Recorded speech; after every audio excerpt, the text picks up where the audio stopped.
Hello everyone, আমি Mousumi's kitchen and ফ্যামিলিতে তোমাদের সকলকে স্বাগত জানাই। তোমরা সবাই কেমন আছো? আশা করছি ভালো আছো। আমিও খুব ভালো আছি। আজকে শুক্রবার 3 তারিখ, সকাল বাজে এখন 10টা। Good morning. দেখো, বাসি ঘর থেকে আমি তোমাদের সাথে আজকে দিনটা শুরু করলাম। আমার কিন্তু সকাল শুরু হয়েছে অনেক আগেই। ঘরের সমস্ত কাজ করে এখন চলে এসেছি ঘর বিছানা গোছাতে। আমার ছোট মেয়ে দেখো নিজের মতো শুয়ে একাই খেলছে। এরপর দেখো সমস্ত বিছানা গুছিয়ে আমি চলে এলাম ঘর ঝাড় দিতে। শীতকালে কিন্তু বিছানা গোছানো তো ভীষণ কষ্টকর ব্যাপার। বিছানা বলো ঘর বলো, কারণ সোয়েটার জামা কাপড় বেড়ে যায় আর সাথে লেপ কম্বল তো থাকেই। কিন্তু কিছু করার নেই, সব তো গোছাতে হবে। আর বাড়িতে যদি বাচ্চা থাকে তাহলে তার কথাই নেই, মানে সবসময় ঘর নোংরা হতেই থাকে। এরপর দেখো আমি এখানে সিদ্ধ ভাত করেছি সকালে টিফিনে। তো দুই মেয়েকেই খাইয়ে দেবো একই সাথেই নিই আমি ভাত, কুমড়ো সেদ্ধ, ডাল সেদ্ধ, আলু সেদ্ধ দিয়ে। আমি যখনই ভাত খাওয়াই একই থালায় আমি ভাত নিয়ে দুই মেয়েকে একই সাথে খাওয়াই। আর এখানে দেখো দুজনে একই চেয়ারে বসে আছে। ছোটো মেয়ে দেখছো খেতে চাইছে না, খুব খাওয়া নিয়ে সমস্যা, কিচ্ছু খেতে চায় না, খালি দুধ খায়। তো দেখো কোনো রকমে জোর করে দুগাল খাইয়েছি। দেখছো একই চেয়ারে কীরকম বসে আছে, পড়ে যাবে বললেও শোনে না। দেখো কোনোভাবেই নিতে চাইছে না, জোর করে খাইয়েছি। ফাইনালি খাওয়া শেষ হলো। অনেকক্ষণ খাওয়ার ক্ষেত্রে এরা সময় নেয়, 30 থেকে 35 মিনিট ওদের পেছনে আমার খাওয়াতে চলে যায়। এরপর বড় মেয়েকে চান করে সাজিয়ে দিচ্ছি, কারণ ওর ম্যাম আসবে এক্ষুনি পড়াতে। ও কিন্তু নিজেই চান করে। আমি আমার মেয়েদেরকে মামাআর্থের বেবি জন্স ক্রিমটাই মাখাই। বেবি ক্রিম, বেবি শ্যাম্পু মামাআর্থেরই ইউজ করি। এরপর ম্যাম চলে আসছে, এখন বাজে 12:30। এখন ম্যামের জন্য চা করছি, 1 কাপই চা করছি, কারণ অনেক বেলা হয়ে গেছে। আর ম্যাম যত বেলাতেই আসুক না কেন, চা কিন্তু 1 কাপ খায়। দেখো চা হয়ে গেছে, চা আমি ছেঁকে নিচ্ছি।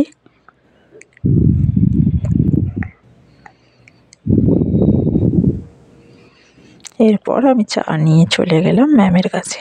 ওই যে মেয়ে আমার পড়তে বসেছে, ম্যাম এসছে। এখানে দেখছো একখানা ডিম আছে, আমি ডিম খাইয়ে দেবো এখন আমার ছোটো মেয়েকে, কারণ যেহেতু ও ভাত খায়নি, অল্প 2-4 গাল খেয়েছিল তাই। আর এখানে আমিও খেতে বসে পড়েছি একবারই।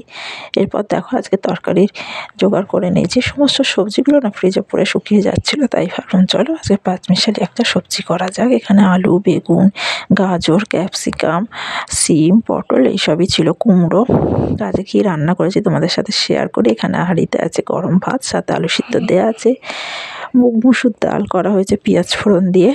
আর এই 5 মিশালি তরকারি তো বললাম করা হয়েছে, তা একেবারে বেশি করে করা হয়েছে যাতে রাত্রিরে শুদ্ধ হয়ে যায়।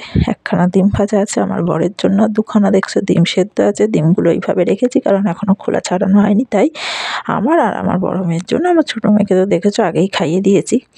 ছোটো মেয়ে যেহেতু কোলে আছে, আমি দিতে যাচ্ছি আমার বরের কাছে, কারণ আমি এখন ভাত বাড়বো। কোলে নিয়ে তো সব কাজ করা সম্ভব হয় না, তাই। তারপর সন্ধ্যাবেলা বড় মেয়েকে নিয়ে একটু বেরিয়েছিলাম বাইরে।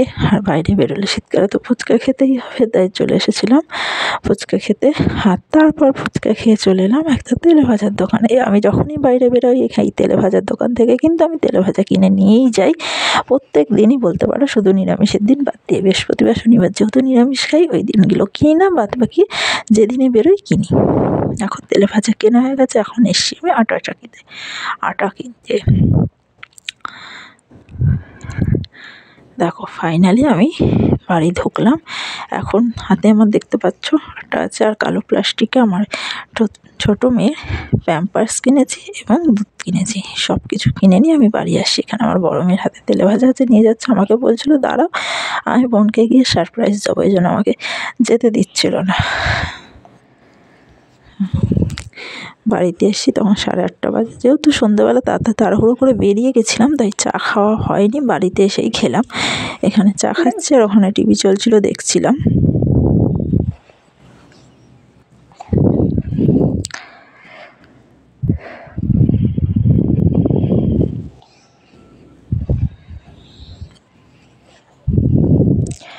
তোমাদের বললাম যে আমি তেলে ভাজা কিনেছি। দেখো আমি সাধারণত বেগুনি কিনি, আর বেগুনিগুলোর সাইজে 4 পিস নিয়েছি। 12 টাকা করে পিস নেয়। শীতকালে যেন বড় বড় বেগুনি করে। আর কিনেছি এরকম ডাল বড়া, এগুলো 2 টাকা পিস নেয়। এই ডাল বড়া বেগুনি সবসময় থাকে, কিন্তু গরমকালে সাইজগুলো বড় হয়ে যায়। আর মেয়ের দুধ দেখো, এবার মেয়েকে দুধ খাইয়ে দেবো। এখন বাজে রাত 1টা, এখন পর্যন্ত আমি ঘুমাইনি। আমি কি করছি দেখবে? দাঁড়াও দেখাচ্ছি। দেখো, আমার মেয়েকে আমি খাওয়াচ্ছি। তো দেখলে আমি কি করছি? আমার মেয়েকে খাওয়াচ্ছি, খেতে খেতেই মেয়ে ঘুমিয়ে পড়েছে। খাওয়া পুরো শেষ হোক, তারপর ওকে বিছানায় শোয়াবো। আর বড় মেয়ে পাশের ঘরে মায়ের সাথে শুয়েছে, কারণ এই ঘরে এত রাত পর্যন্ত আমার ছোটো মেয়ে জেগে থাকে। আর যদি বড় মেয়ে ঘরে শোয়, ওকেও ঘুমোতে দেবে না। আর বড় মেয়ের মর্নিং স্কুল, সেই কারণে ওকে এই ঘরে আমিও আর শুতে বলি না, কারণ নয়তো ওর ঘুম হবে না।